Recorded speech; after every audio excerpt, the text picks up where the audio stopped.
신앙생활을 하면서 우리의 삶 속에는 늘 두 가지의 삶을 살아갑니다.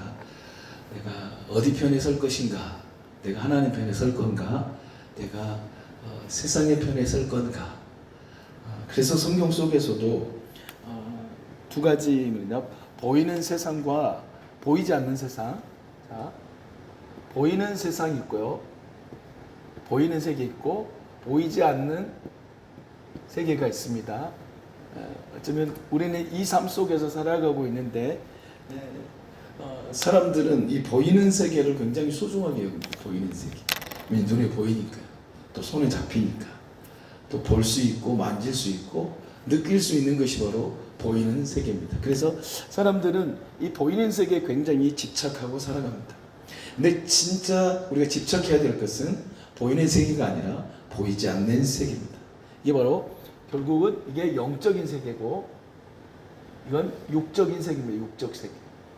보이는 세계를 육적 세계라 보이지 않는 영적 세계라고 하는 사람들은 바로 이 육적인 세계 아래 다 갇혀서 삽니다. 우리도 마찬가지죠. 그러나 진짜 영적인 존재인 믿음의 사람들은 이 육적인 존재로 살아가고 있지만 영적인 이 세계 속에 살아가고 있다는 걸 늘 생각하며 살아가야 합니다.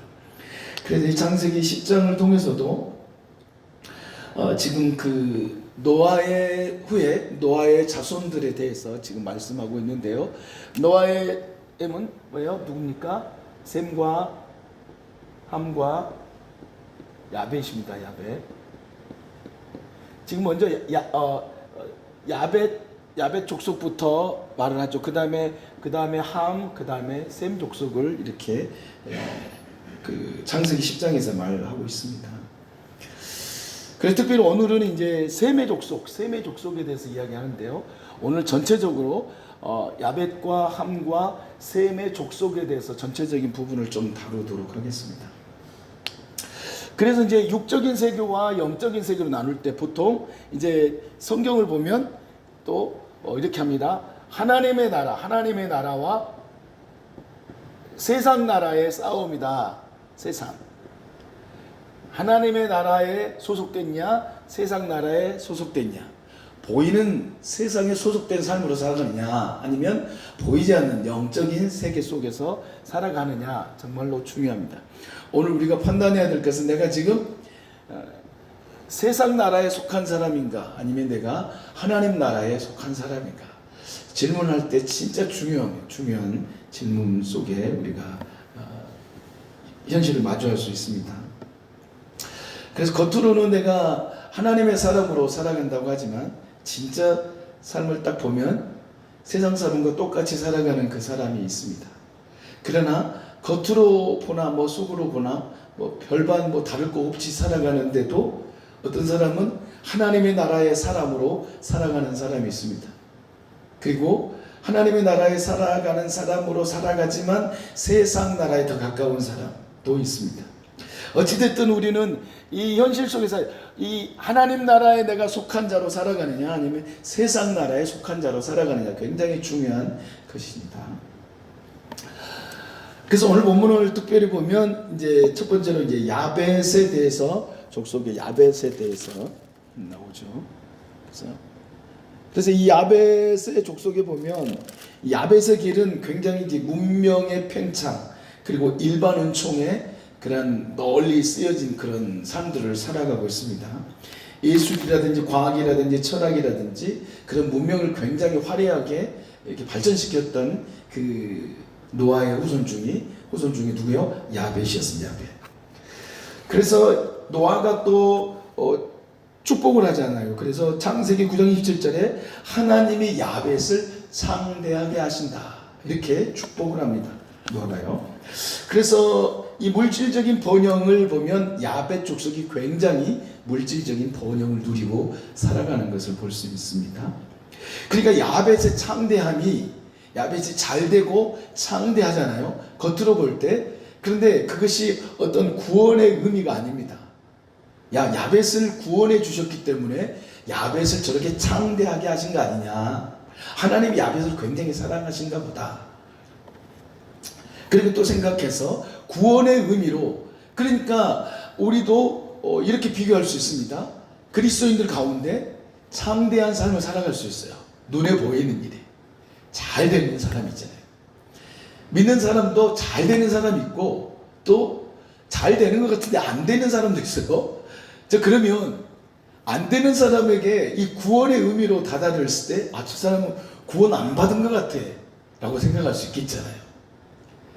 잘 되는 것과 안 되는 것에 비교해서 잘 되면 구원받은 사람, 안 되면 구원받지 못한 사람, 이렇게 되면 큰일 나는 것입니다.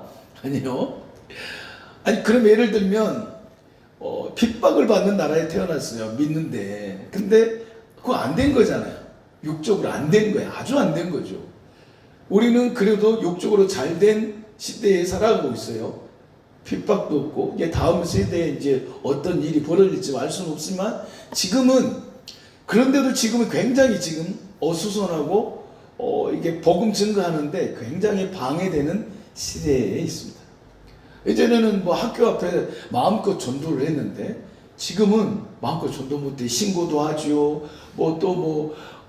방해하는데 이제, 집사람이 전도할 때 그런데요. 그런다고 그랬어요. 초등학교 그 앞에 근방에서 전도를 하는데,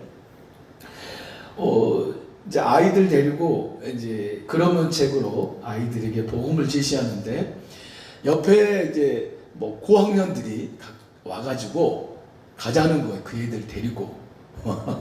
데리고 가자고 해가지고 이제 또 데리고 가기도 하고, 또 그런 아이들이 시비 걸기도 하고, 그래서 때로는 복음을 전하는데 방해도 되지만 복음은 계속 전하고 있는 것을 보게 됩니다.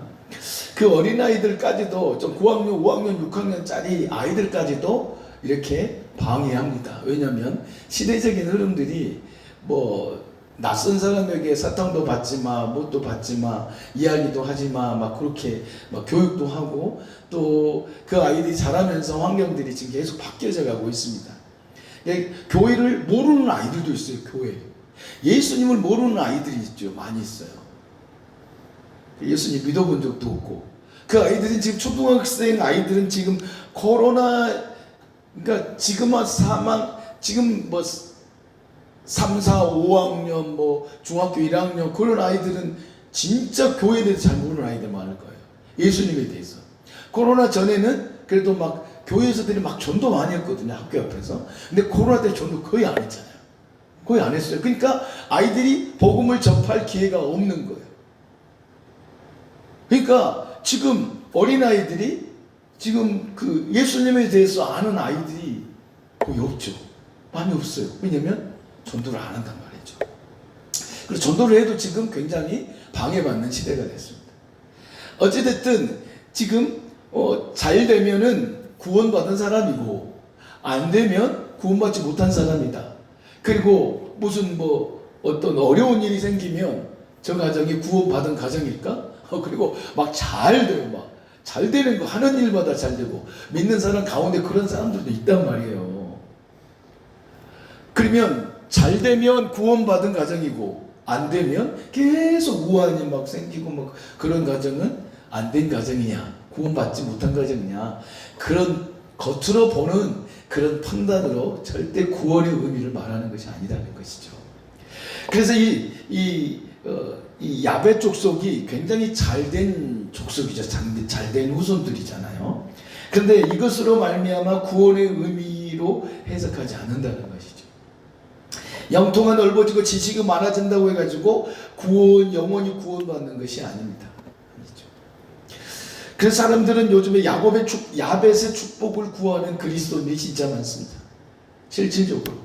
우리 자신들도 때로는 이 야벳과 같은 그런 축복의 사람이 되기를 원하는 마음이 우리 안에는 왜 없겠어요? 근데 많은 사람들이 그렇게 해서 그 축복을 받으면 하나님께서 진짜 나를 사랑하는 사람으로 착각하는 사람들이 있어요.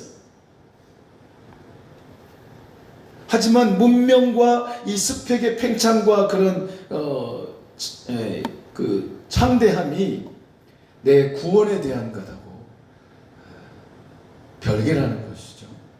거기에 매여버리면 신앙생활 어렵습니다.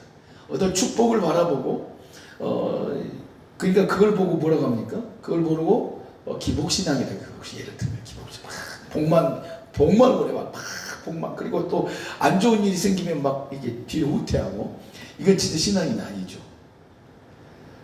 좋은 일이든 나쁜 일이든 우리는 후퇴가 아니라 계속 전진해 가는 것이죠. 잠깐 머물러 있을 수는 있어요. 잠깐 스톱하고 조금은 힘들어서 힘겨운 그 시간을 갈 수는 있지만 후퇴할 수는 없죠. 이게 믿음의 생활입니다. 후퇴하는 신앙생활은 믿음이 아니에요. 믿음은 계속 나가는 것입니다. 우리의 목적지, 저 하나님의 나라 천국을 향해서. 그래서 이 땅에서도 천국으로 살다가 마침표는 천국인 것이죠. 이게 바로 진짜 믿음의 삶인 것입니다. 그래서 이 야벳 족속의 축복을 통해서 세상의 어떤 창대함에 취해가지고 살아가는 그리스도인들 대해서는 안 되겠다라는 것입니다. 그런 가운데 만약에 세상에 그런 육적인 보이는 것을 막 취해 산다면, 보이는 것을 붙들고 살아간다면 십자가의 은혜를 쉽게 놓칠 수가 있습니다. 근데 두 번째 보면 이제 함의 길이죠. 함의 길. 함의 길은요, 진짜 인본주의의 제국의 실체, 그런 것이 드러나고 있습니다. 이 함의 자손은 그 당시에 초강대국들이었어요. 함의 자손들은 아수르라든지 바벨론이라든지 그런 나라들이 함의 후손들이었습니다. 그러니까 굉장한 제국의 힘이었잖아요. 초강대국이었습니다. 그러니까 어쩌면 세상의 눈으로 보면 군사력이 대단했습니다. 그때 당시에. 그러니까 그들이 진짜 복받는 그런 민족 같잖아요. 그리고 그들이 함의 자손이야말로 진짜로 성공한 가문과 같습니다. 그리고 거대한 제국을 누리고 있잖아요. 그러니까 이집트라든지 그 거대한 뭐 피라밋 상상해보죠. 피라밋, 와, 어마어마하지 않습니까? 그건 힘이 아니면, 군사력, 어떤 힘이 아니면 그렇게 할 수가 없는 것이죠. 그래서 특별히 이제 함의 자손 가운데 이제 구스가 또 니무롯을 낳았으니, 이 니무롯은 그래서 그런 세상의 첫 용사라, 그가 여호와 앞에서 용감한 사냥꾼이 되었으므로, 이 용감한 사냥꾼이라는 말에 굉장히 우리 주목을 해봐야 됩니다. 하나님 앞에서 용감한 사냥꾼이라고 하니까 굉장히 잘난 사람 같이 보이지만 그것이 아니죠. 하나님의 은혜 아래 머무는 사람이 아니에요. 그 뜻은, 진짜 뜻은 뭐냐면 하나님의, 이렇게 기록해요. 하나님의 얼굴에 주먹을 들이대며 하나님을 정면으로 대적한다라는 무서운 반역의 뜻이 있습니다. 하나님 앞에서 용감한 사냥꾼이라고 하니까, 야, 하나님 앞에서 진짜로 용감하게 살고 뭐 씩씩하게 뭐 어떤 핍박과 어떤 아픔과 고통을 다 이겨내고 승리하는 그런 인물처럼 보여집니다. 그러나 절대 그런 의미가 아닌 것이죠. 하나님의 얼굴에 주먹을 들이댔다. 이거 엄청난 대적하는 일입니다. 아니, 부모 앞에서 자식이, 바울 형제, 자식이 부모 앞에서 이 주먹을, 이건 상상할 수 없는 일이잖아요. 근데 니무롯이라는 뜻이 그 뜻이 있다는 거예요. 상상할 수 없는 일이죠. 하나님을 얼마나 대적한 모습입니까? 완전히 이것은 인간적인 전적인 타락을 의미하고 있어요. 그래서 그 뜻 속에 또 니무롯이라는 것은 이제 우리가 반역하자는 뜻이 있습니다. 하나님 여호와 앞에서 사냥꾼이 되었다는 것은 주먹을 들이밀고 하나님 앞에 대적하는 그런 행위고, 니무롯이라는 것은 하나님께 반역하자는 뜻이 있습니다. 그러니까 그 니무롯 자체는 하나님을 대적하는 행위의 인물이었습니다. 그래서 결국은 이 니무롯의 그 인물들이, 그 자손들이 결국은 어떤 성을 쌓게 되냐면, 이제 창세기 11장은 바벨탑 사건입니다. 창세기 11장은 바벨탑 사건인데, 창세기 10장, 이 창세기 11장에서 바벨탑 사건이 일어나고요. 이 10장에서는 족속이, 저희 셈의 족속, 오늘 본문에서 보면 이제 족속이 나뉘었다라는 말이 나옵니다. 거기가 몇 절이냐면 오늘 본문에서 25절에 보면 에벨은 두 아들을 낳고 하나의 이름은 벨렉이라 하였으니 그때의 세상이 나뉘었으며, 이 말은 이제 벨렉 때 어떤 일이 벌어지냐면 바벨탑 사건이 벌어집니다. 그럼 지금 어떤 일이 생기냐면, 자, 11장이 먼저입니다. 11장이 예를 들면 10장이 먼저가 아니에요. 근데 11장을 이제 여기가 족보가 나오고, 그 다음에 11장에 사건이 나오잖아요. 11장에서 어떤 일이 벌어지냐면 흩어집니다. 흩어져. 구음이 하나요? 언어가 하나예요. 민족이 하나잖아요. 근데 이때 11장에서 어떤 일이 벌어요? 하나님께서 그 바벨탑에 오셔서 그를 흩어버리십니다. 그러니까 어떻게 됩니까? 언어가 흩어져 버려요. 이제 민족이 진짜로 흩어져 버리는데, 자, 이 11장에서 50절이었습니까? 25절에 하나의 이름은 벨렉이라 했으니 그때 세상이 남이었다. 이 세상이 났더니 이 바벨탑 사건이 언제 일어나냐면 바로 이 벨렉이라는 인물, 벨렉이라는 셈의 자손의 벨렉이라는 사람 때 이 일이 일어났습니다. 그러니까 이 바벨을 중심으로 살아간 사람들이 누구였냐면 니므롯이었어요. 함의 후손들이었어요. 함의 후손이 그 당시에 굉장히 세력이 컸다는 것이죠. 힘이 세고 용사들이 많았어요. 그러니까 그래서 이제 이 가운데 이제 같이 그들이 살아가는 거예요. 지금 함의 후손과 야베스 후손과 셋의 후손들이 같이 살아가고 있어요. 그러는 가운데 하나님께서 여기서 흩으실 때 이 창세기 11장에서 그러면 이들이 이 셋의 후손도 하나님을 대적하는 후손이냐, 그런 의미가 아니고 이들이 같이 살아요. 같이 사는데 그래도 그 가운데서 셋의 후손은 그래도 그들 가운데서 구별되어 살아갑니다. 같이 어울려 있지만 구별된 삶을 살아갑니다. 그러면서 이 셋의 후손 속에 어떤 이름이 등장합니까? 오늘 본문에서 보면 에벨이라는 인물이 나타나요. 에벨. 자, 이 셈의 족보에서 에벨이라는, 그래서 21절에 보면 셈을 가리켜 에벨 온 자손의 조상이다. 이 에벨이라는 뜻이 어떤 뜻이냐면 강을 건너다라는 뜻이에요. 저편으로 넘어가다. 이 말은 또 히브리인들이 누구냐면 저 강 건너서 온 사람들이다. 그걸 히브리인들이라고 합니다. 그래서 강 건너 온 사람들이 누굽니까? 홍해를 건넜어요. 홍해를 건너왔잖아요. 그래서 강을 건너 물을 건너온 사람들이라 해서 히브리인 그렇게 하는 거예요. 그 에벨이라는 그 뜻이 건너오는 거예요. 강을 건너고 저편으로 건너갔어요. 도대체 왜 건너갔죠? 건너갔다는 말이 무슨 말일까요? 하나님께서 자리를 옮기신 것이죠. 이스라엘 민족을 하나님께서 자리를 옮기시죠. 자, 강을 건너다. 그런 의미에서 또 아브라함은 어떻게 하십니까? 갈대아 우르에서 하나님께서 거기를 떠나게 하시잖아요. 떠나게 하셔서 이스라엘 민족을 하나님께서 선민의 백성을 시작하게 하십니다. 그래서 강을 건너온 자다. 히브리 사람. 그런 말이 있습니다. 이런 의미는 굉장히 중요한 의미입니다. 중요한 의미죠. 그 에벨. 그러니까 에벨 온 자손의 조상, 셈의 후손을 이야기하면서 그렇게 이야기하고 있습니다. 그래서 계속 그러니까 바벨론 이때는 노아의 셈의 5대 자손, 5대 때, 셈의 5대 때 이 바벨 사건이 일어납니다. 그래서 그렇게 보시면 10장하고 11장하고 이제 11장에 가면 흩어지는데, 그러면 10장 25절에서 흩어졌다라는 이 말하고, 자, 바벨탑 사건에서 하나님께 흩으신 것하고 같다는 것입니다. 그러면 우리가 그리스도인으로서, 그래서 하나님께서 우리에게 나그네 인생이라고 해요. 나그네. 강 건너 온 자, 히브리 사람들도, 그 이스라엘 사람들도 강 건너 와서 나그네 인생이었어요. 그래서 가나안 땅에, 팔레스타인 그 땅에 정착하게 되지 않습니까? 그래서 이 벨렉이라는 에벨의 아들 벨렉이 나오는데, 이 벨렉 때 나뉘어졌다, 쪼개졌다라는 그런 의미예요. 벨렉이라는 뜻도, 이 벨렉이라는 뜻도 그 속에 쪼개졌다, 나뉘어졌다라는 그런 뜻입니다.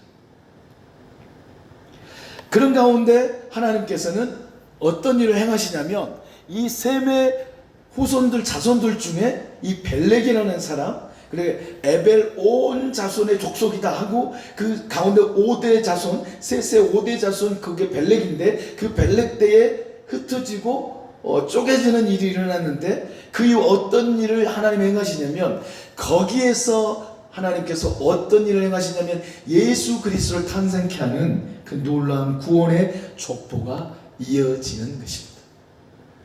그러니까 이 창세기 10장의 족보 그리고 셈의 족보가 이어지면서 결국 예수 그리스도의 아브라함과 다윗의 자손의 세계 그 족보로 또 이어지는 것입니다.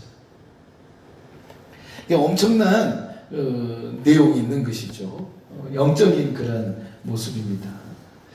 그래서 하나님께서는 이 구속사적인 관점, 우리를 구원하시기로 작정하시고 애정하신 그 구원의 일들이 이 역사를 통해서 계속 이루어지는 것을 볼 수가 있습니다. 그러니까 나뉘는 것이 꼭 나쁜 것 같아요. 나쁜 것 같죠. 그러나 하나님께서는 그 나뉘음 속에 하나님께서 사람들이 보면 나뉘어졌다, 깨졌다, 갈라졌다 하면은 완전히 파괴 같은, 그래서 실패로 돌아가는 것 같은 생각을 할 수가 있지만 절대로 실패가 아니라는 것입니다. 그것은 인간의 교만에 대한 무서운 심판이었습니다. 그렇다면 하나님께서는 이 구원의 역사를 이루시기 위해서 하나님은 그 노아의 후손 가운데 셋의 자손들을 택하시고 셋의 후예들을 계속적으로 이어주시는 것입니다. 그러니까 이 성경에서 족보는 내가 어느 족보, 어디에 속했는가 굉장히 중요한 것입니다. 내가 하나님의 나라에 속한 자냐 아니면 세상 나라에 속한 자냐, 내가 함의 후손과 같은 삶을 살아가고 있느냐 아니면 셋의 후예와 같은 삶을 살아가느냐, 정말로 중요한 것입니다. 그리스도인으로 살면서 함과 같은 삶을 사는 사람이 있고, 그리스도인으로서 야벳과 같은 그런 세상의 것 붙들고 그것이 내 목표가 되는 사람들이 있어요. 그리스도인들 가운데 우리는 그 길을 가면 안 되는 것이죠. 그 길은 결국은 내 중심과 내 사상과 내 경험에 의지해서 살아가는 삶을 의미하는 것입니다. 그리스도인은 내 경험과 내 삶을 의지하며 내 사고를 의지해서 살아가는 사람이 그리스도인이 아니고 건너가는 사람이야. 에벨. 강을 건너는 히브리 사람. 강을 건너야 되는 거예요. 우리는 강을 건너는 사람입니다. 결국은 그 강을 건너는 사람의 삶은 뭐냐면 세례 받는 거예요. 세례. 결국은 홍해를 가리켜 결국은 세례를 의미하고 있는 것입니다. 홍해는요. 그래서 고린도전서에 보면 구름 가운데로 어떻게 해요? 그들이 지나가잖아요. 물 가운데 지나간단 말이에요. 이건 뭐냐면 세례를 의미합니다. 예수 그리스도와 함께 죽고 사는 것입니다.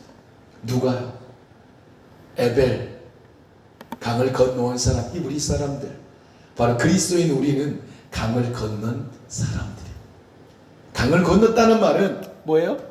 예를 들면 아브라함을 보면 이 아브라함이 이제 창세기 이제 그때 이제 12장부터 이제 아브라함이 살 건데요. 이 아브라함이 갈대아 우르라는 곳에 나왔어요. 가나안을 향해서. 이 갈대아 우르 우상의 땅, 이게 결국은 세상을 의미해요. 세상. 하나님의 나라가 아니에요. 세상 나라. 바벨이래, 바벨. 바벨과 같은 그런 거대한 나라입니다. 그래서 바벨탑 쌓는 그 자리가 또 말씀을 드리겠지만 거기가 지금 이라크 북부 쪽 이라크 지금 막 전쟁이 일어나는 그 이후에 막 이란이 저쪽 북쪽 동북쪽에 있고 이라크가 그 옆에 있잖아요. 그러면 그 이라크 쪽에가 그 바벨탑 사건이 일어나는 곳이 이라크 쪽입니다. 그래서 그 강을 건너온 사람 그리스도인들은 바로 그런 생각을 하고 살아가야 합니다. 나는 세상에서 있는 자가 아니라 나는 세상과 구별된 자다. 오늘 중요한 메시지는 나는 세상과 구별된 자라는 것입니다. 셈의 후손 가운데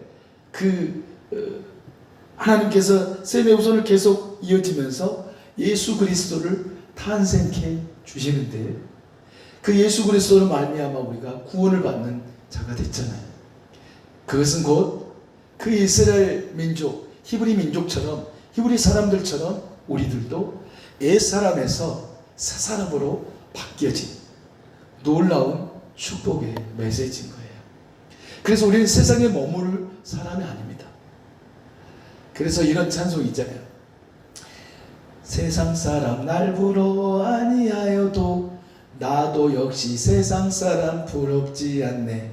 그리고 또 무슨 찬양이었으면 갑자기 또 그 찬양 생각나는데 그 찬양이 생각이 안 나서 금방 찬양했는데, 죄 많은 이 세상은 내 집안이네. 그 다음에 하도 이런 찬양을 옛날에는 많이 했는데 요즘에 안 하다 보니까 잊어버렸어요. 이게 준비된 것이 아니기 때문에. 그 찬양이 있는데 이 세상은 내 집이 아니에요. 죄 많은 이 세상.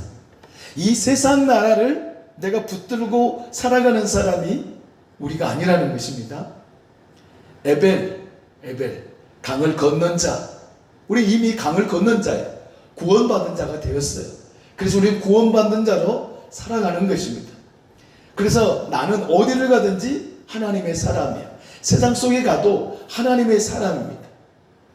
세상 속에 갔더니 세상 사람이냐? 아니에요. 우리는 구별된 사람. 그래서 거룩한 물이라고 해요. 거룩이라는 것은 뭐냐면 성도가 거룩한 물이잖아요.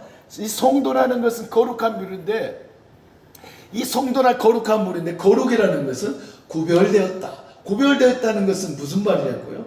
오늘 본문에서 함께 나누었던 강을 건넌 사람들, 예수 그리스도로 말미암아 죽음의 세상에서 생명의 세상으로 바뀐 자예요.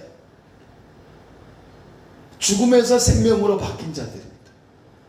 그래서 요한복음 5장 24절에 그렇게 말씀합니다. 한번 거기 읽어보고 기도하고 마치도록 하겠습니다. 요한복음 5장 24절을 한번 읽어보겠습니다. 요한복음 5장 24절입니다. 우리는 어떤 사람인가? 자, 히브리인 에벨의 우리는 영적인 에벨의 족속입니다. 자, 5장 24절 시작. 내가 진실로 너희에게 이르노니 내 말을 듣고 또 나 보내신 이를 믿는 자는 영생을 얻었고 심판에 이르지 아니하나니 사망에서 생명으로 옮겼느니라. 사망의 생명으로 옮겼느니라. 에벨 되었어요. 에벨. 영적으로 우리는 사망에서 생명으로 옮긴 자이기 때문에 이걸 성도라고 하는 것입니다. 구별된 사람.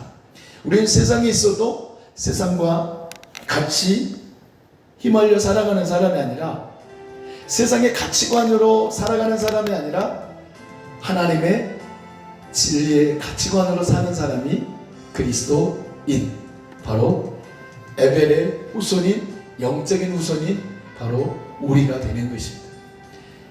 히브리, 너무나 놀라운 이름이에요. 히브리 사람, 강을 건넌 사람, 그리스도인 똑같이 건넜어요. 죽음의 강을 건너버렸어요. 우리에게는 죽음이 우리를 해하지 못해요. 생명만이 우리 안에, 영원한 생명이 있기 때문에 생명만이 우리 안에 역사하시는 겁니다. 이것이 구원받은 자의 삶인 것이죠. 그래서 그리스도인은 세상에 살면서도 구별된 자로 살아가는 것입니다. 이 놀라운 축복을 우리에게 주셨어요. 그렇던 야벳의 어떤 화려한 외형적인 그런 축복을 바라는 사람이 아니에요. 저 영적인 깊이 있는 저 하나님의 나라, 보이지 않는 하나님의 나라, 그러나 확실하게 우리에게 현존한 하나님의 나라, 우리는 그 나라 속에 살아가고 있다는 걸 늘 기억하고 감사하면서, 아직도 세상 나라에 있다면 우리는 옮겨져야 합니다. 에벨돼야 해요. 에벨. 그 거룩한 무리로 들어와야 되고 세상을 떠나야 합니다. 세상을 떠난다는 것이 세상을 그냥 멀리한다는 그런 말이 아니고, 세상과 짝하는 것이 아니라 세상의 가치관에 내가 함몰되는 것이 아니고 하나님의 말씀의 가치관, 거기에 함몰되는 삶인 것이죠. 이게 바로 성령에 매였다라는 것입니다. 성령에 매였다는 것은 뭔 말이냐면, 하나님의 말씀에 내가 갇혀버렸다, 하나님의 말씀에 함몰되어 버렸다, 하나님의 말씀에 지배를 당하는 그 삶이 그리스도인의 삶인 것입니다.